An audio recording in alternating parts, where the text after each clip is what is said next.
If you're a sanctuary city mayor, you might want to sit down for this.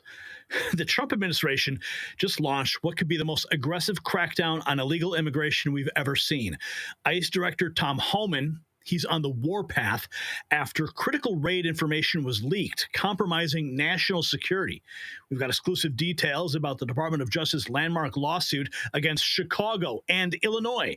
But here's what's really interesting. We've identified exactly how these sanctuary cities have been blocking federal law enforcement, and tonight we are naming names. The documents we're going to show you will change everything. And just like sanctuary cities are draining America's resources, rising energy costs are draining your wallet. But while the Trump administration takes control of your borders, you can take control of your power bills. That's why I'm excited about this groundbreaking device at don'twastepower.com. It's helping Americans fight back against skyrocketing energy costs, just like ICE is fighting back against sanctuary cities. Don't let the power companies win. Slash your bills by up to 60% with this revolutionary device. Visit don'twastepower.com and save 65% off during their special promotion. You'll find it linked down below. Okay, we have got a lot to unpack. Yes, if you're going to a party, what is the one thing you always need? Well, ice, right? Make sure you bring the ice. Make sure you have enough ice for your guests to keep those drinks cold. And President Trump definitely has the ice, and he's bringing it, and it is freezing cold. Okay. Here we have, just 24 hours ago, Tom Homan, new in Colorado. ICE officially announced Operation Aurora, netted over 100 members of the Venezuelan gang Tren de Aragua today alone. Arresting over 100 members of TDA was a joint effort between ICE, the FBI, DEA, CPB, ATF, and U.S. Marshals. Today was a great day for Americans in Aurora. Give it up for their joint effort and drop a thumbs up below.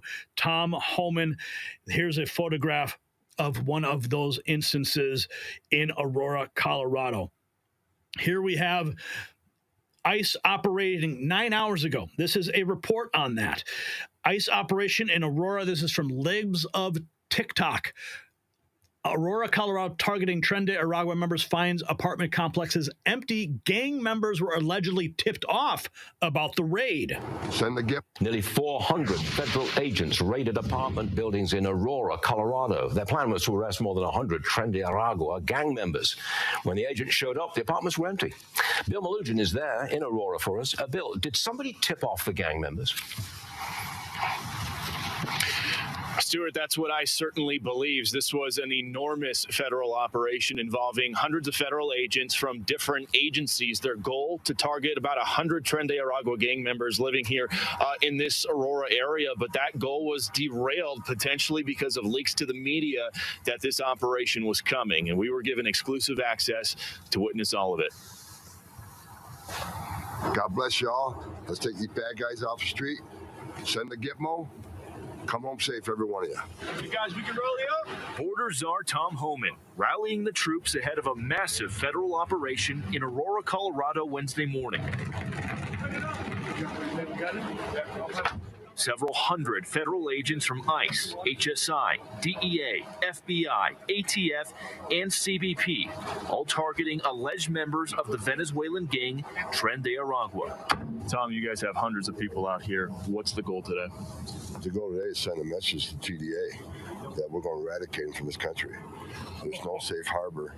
There's no sanctuary for them folks. Fox News joined as one team of agents arrived at the Aurora apartment complex that went viral last summer when TDA gang members were seen on security video with guns. Watch your back, son. The door's open. Feed them. Please open the door. Please open the door. As the team went door to door, they found blood-stained walls, but no gang members. Wow. The entire complex was virtually empty. At a second Tren de Aragua link complex, ICE was met by activists who taunted them. What the is wrong with you? Get out of our community! And others who used megaphones to coach those living inside.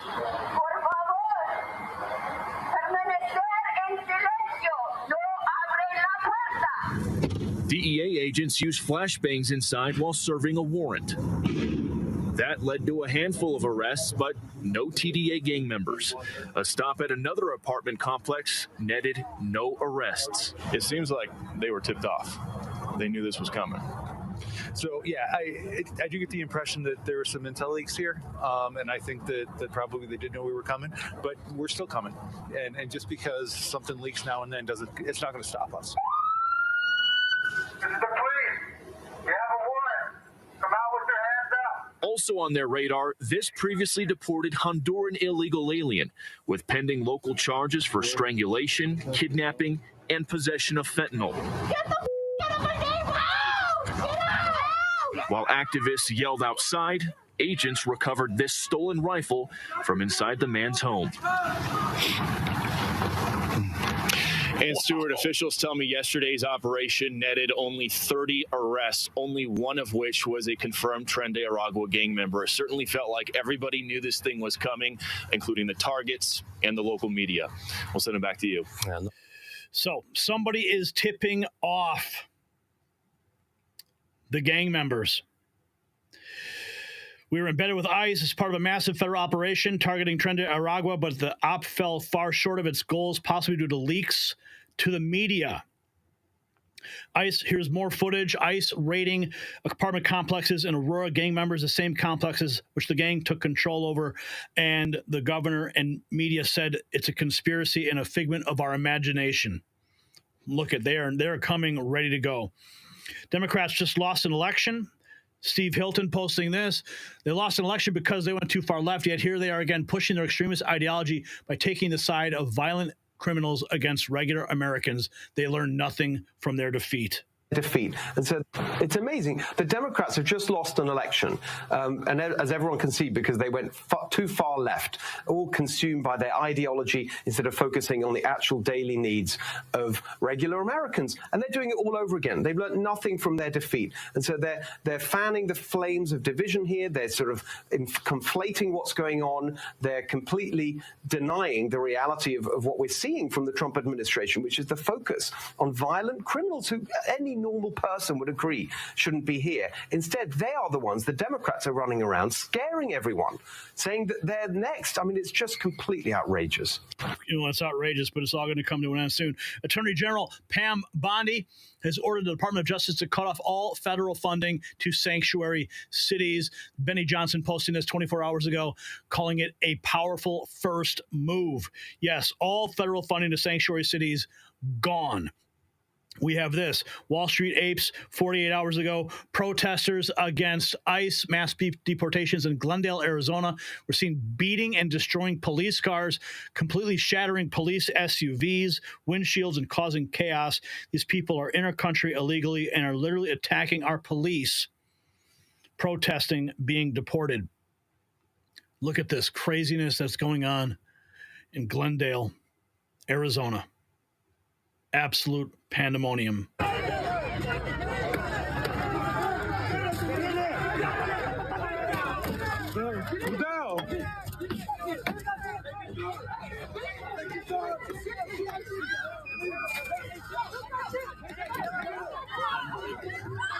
Unbelievable. Kyle Becker giving an update. The GOP oversight confirms the mayor of Boston, Chicago, Denver, and New York City will attend a full committee hearing on March 5th, 2025. This follows in the wake of Pam Bondi freezing funds to sanctuary cities.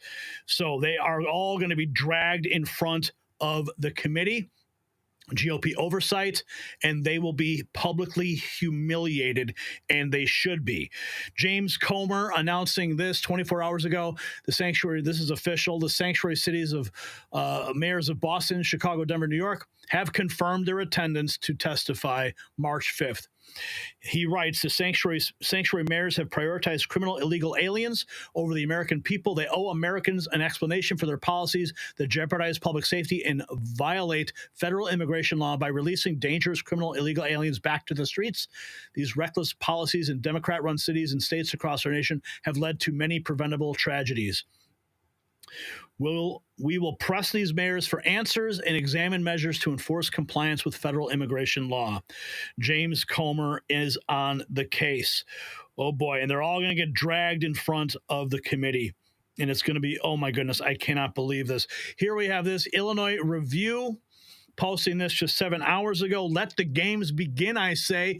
Trump Justice Department suing Illinois, Chicago, saying sanctuary city laws interfere with ICE's ability to arrest, deport dangerous migrants. Oh boy.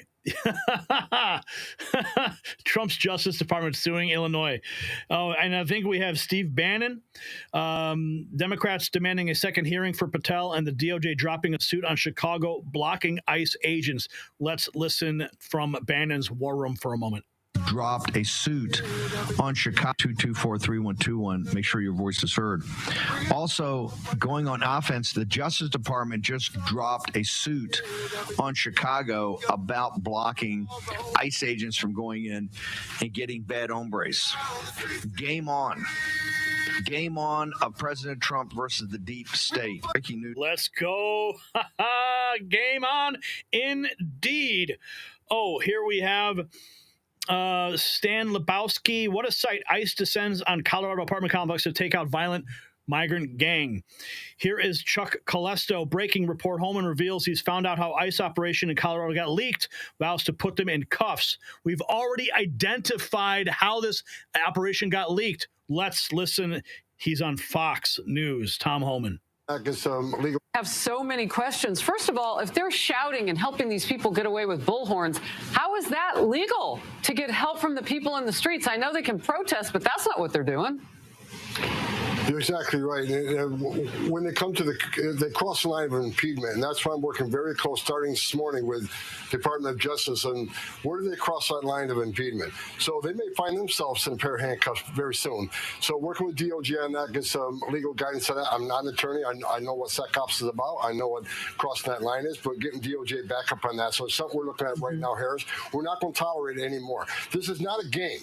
When we show up these sites, this is a dangerous job for the men and women of ICE and Border Patrol and all the DOJ agencies.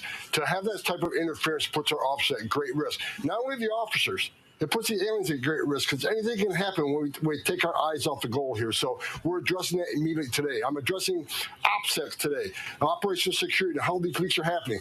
We've already identified how this operation got leaked. I'll deal with that today. Have so many. They have identified it and they've found out. Here we have, remember that guy who was arrested for setting fires in Los Angeles, in California? Well, we're finding out the man arrested after he was caught with a blowtorch attempting to start fires was, in fact, an illegal alien because LA is a sanctuary city. He's expected to be released. So sanctuary city funding is going to go away, and moments like this are going to disappear along with them. New York Post, 11 hours ago, more than 100 migrants arrested in New York City in just 1 week during Trump's ICE raids. And here we have some video footage from Aurora, Colorado, posted by Wall Street Apes. Christelle, I'm not sure how to say that. This is who shot the footage. These red buildings that you see are the famous housing units being terrorized by Venezuelan migrants in Aurora, Colorado. Colorado resident reporting ICE just showed up and all the buildings were closed and cleaned out because of a leak. And now we know that the leak has been revealed. Here we have this from Lauren Witzke 4 hours ago. ICE agents tricked a trans-Salvadorian murderer into stepping outside, leading to their arrest and immediate deportation. California Democrat legislators are seething over the deportation of this killer. Find the word. It seemed like a simple request by a California parole agent in Montebello. I just need you to sign that I did here and I go and that's it. But it turned out to be a ploy designed to lure Natalie Marinero out of her home and into the custody of ICE agents. You know, it's hard to find the words to say how the government called here and tricked Natalie and lured her outside and had ICE waiting for her. It happened on Sunday, January 26th, shortly after 10 in the morning. Natalie, a transgender woman from El Salvador, was living at a new way of life, a facility for formerly incarcerated women. In 2005, Natalie was convicted of second-degree murder and was sent to California State Prison. She paid 17 and a half years. She paid her debt to society. After you were detained, what did they tell you? They told me that I was getting deported, and I said, why are you going to deport me? If you can deport me, I'm going to get tortured in my country. Natalie's been making great choices, really working on herself, internally, externally, like the whole package. Susan Burden says she's called the California Parole Office, and she says her calls have been ignored. She's also notified state legislators. They told her they're outraged and they will investigate. She's been making great choices. Well, apparently not. If you came here illegally, oh boy. What's this? Ilhan Omar? Who wants to see ICE deport her? They are actually, I would say our country should be more fearful of white men across our country, because they are actually causing most of the deaths within this country. Oh, wow. Unbelievable. Oh, man. The party is just getting started. And now we know this Homan knows the source of the ICE leaks. Oh, my goodness. And speaking of what Ilhan Omar said about white men, I guess, here is Carrie Champion on CNN, insistent that the United States under Trump is about promoting white supremacy. It's about making sure that there is white supremacy in this country. And if we're honest, we will say that. It is about making sure we will make sure that people who DEI is really all these code words. You used to use woke. I asked you to define what woke meant. You couldn't really define it for me. Tell me what it means again. Woke ideology is taking extreme views of American culture and trying to tear down America from the inside out and go outside of our cultural norms and invade every corporation, university, and other institutions. What is DEI? That's incorrect. Tell me that's incorrect. But what is DEI? Tell me again. Diversity, equity, and inclusion, and trying to guarantee outcomes instead of guarantee opportunity. Trump's cabinet looks like DEI. I was speaking, and I do want us to not get off the rails, because she just said we're all white supremacists. We got to address this. We think a whole swath of voters and saying they voted because they're racist or misogynist. Not I didn't say. Those were my words, yours. But go ahead. Okay, but you said it was about white supremacy. I said it was about white will keep losing if they do that. All the voters were white supremacists, but it's not about eggs. She said it was about pocketbook issues. It's not about pocketbook issues. You don't think people were at all motivated by the state of the economy? Of course they were. Absolutely. But yes, and you're smart enough to know yes, and yes, they were upset about pocketbook issues. And they're also upset about what people are doing. They do have an opportunity, but we're treated to sort of similar comments to what Carrie made tonight about race, white supremacy, all of Trump's ideology and people and voters and everything. It's all about white supremacy. This was rejected in the election. Democrats ran this was the animating thing of the Harris campaign, and it was rejected. Okay. And I am constantly shocked at what you're not aware of, which is I'm constantly shocked at what you're not aware of. I don't know. I tend to be more right about it than you are. But the reality is he did better. He did better among minority voters than any Republican in a half a century. Yeah, I seem to be totally unaware of this. But it's also true. But if you're going to come out and call half the country a white supremacist, I think you've got to explain it. I didn't say the country. I said this was about white supremacy, because what he ran on was making America great again, which is another code word. You like to say woke. But you're saying the election was about white supremacy. I'm saying what Trump was about was making sure that he stays that. It's not even unbelievable. This is what passes for news on CNN. But don't worry, folks. Nobody's watching them anymore. The ratings are down so bad. We get better ratings than CNN. And that's because of you guys sharing our work. Okay. So What we have now witnessed today is a turning point in American law enforcement. The DOJ's lawsuit against Chicago, the ICE raids in New York City, the crackdown on information leaks, it's all part of a coordinated effort to restore law and order. Tom Homan's warning to those who compromise ICE operations wasn't just talk. It was a promise of action. But here's what everyone should be asking. Why are certain politicians willing to risk their entire careers to protect criminal illegal aliens? What do these sanctuary city mayors have to hide, or what do they have to gain? Share your theories in the comments below. What's the real reason behind their desperate resistance? And be a patriot and wear it proud with our MAG Avengers gear at shop.nextnewsnetwork.com.